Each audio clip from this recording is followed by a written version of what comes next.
Hello friends, welcome back to our YouTube channel Want to Stay. Today in this video, let's learn about how to leave a WhatsApp group silently. So let's get started. At first, let's get into settings. So let's tap on setting icon over here and search for apps and click on apps. Scroll down to WhatsApp. So here it is. So let's tap on this. Now click on notifications. Scroll down to notification categories and let's tap on this, and here you can see group notifications, so turn this off. Now go to WhatsApp app here, so let's tap on this.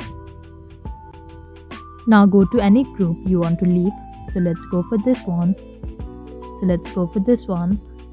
And click on this three dots in the top right corner. Click on more and click on exit group. Now click on exit. So this is it.